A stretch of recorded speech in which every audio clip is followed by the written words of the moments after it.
What's going on, everybody? Josh Engleman here for Stokastic.com, back again with the NBA DFS contenders on DraftKings for Monday, November 7th.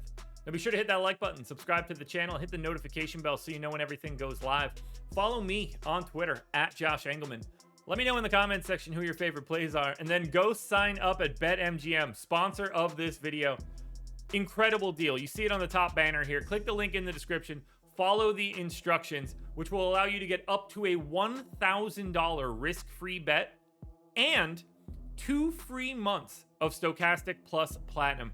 You're not going to find better deals than that anywhere for basically anything. Take advantage of it now while you can, as long as you're in a legal betting state and have not signed up at BetMGM yet.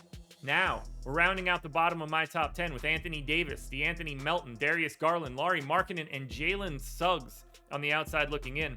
Who will be my favorites? My top 5 plays for today? It's time to find out. First up at number 5, I'm going to Julius Randle. He is power forward only, 7,600, projected for 43. The goal is 48. He's in the optimal lineup 12% of the time. Randle gets a little bit of a bump here. No Mitchell Robinson, which means he'll see sort of backup center run as well. Not the full run by any means, but he's going to get some time at the center playing alongside of Obi Toppin. I think he's going to get a couple extra minutes now, too. So I gave him 36, 1.19 fantasy points per minute in a pace-up spot here against the Minnesota Timberwolves. No Rudy Gobert, by the way. 26% usage, 20 points, 12 boards, almost 4 assists, and a little over a stock.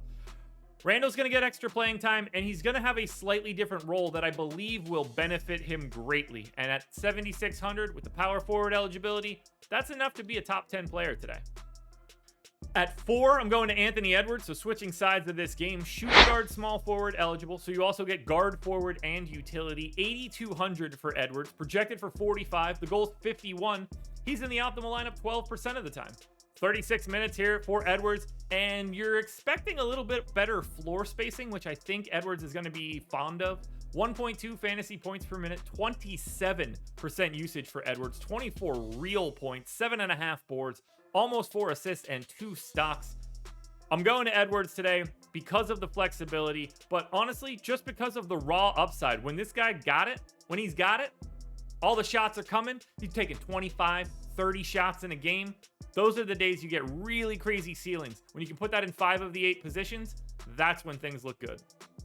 Cade Cunningham is next at number 3, point guard eligible, 7,700, projected for 45.5. The goal's 48.5. He's in the optimal lineup 14% of the time. He gets a matchup against an Oklahoma City team that's basically fake. They play 15 dudes a night randomly. They've got 3 guys that actually play 30 minutes, and then they just pick and choose. It's slight pace up spot, too, for Detroit. Cade should carve them up. 34 minutes, 1.3 fantasy points per minute, 22.5 points on 30% usage, 7 rebounds, 6.5 assists, 2 stocks.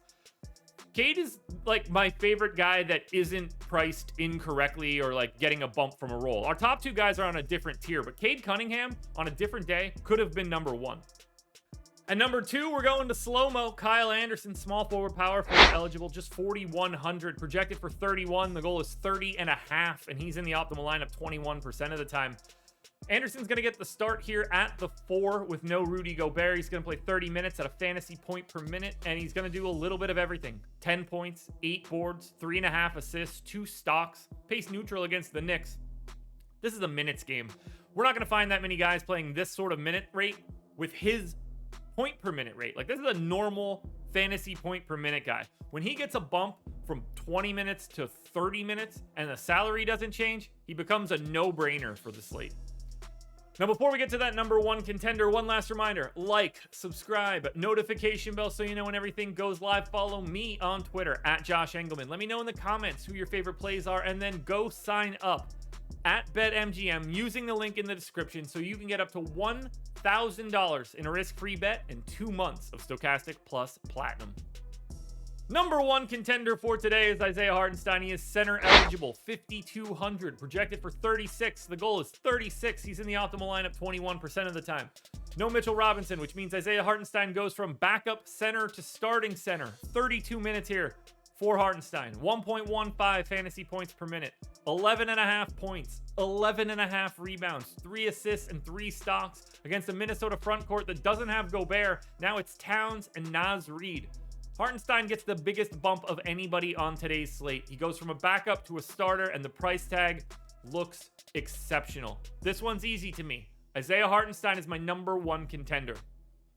Alrighty, folks, that will do it. Those are my NBA DFS contenders on DraftKings for Monday, November 7th. FanDuel version's around here somewhere, so check it out. Good luck tonight, everybody. Win some money. We're back again Wednesday morning because there are no NBA games tomorrow. We're back Wednesday morning for another edition of the Contenders.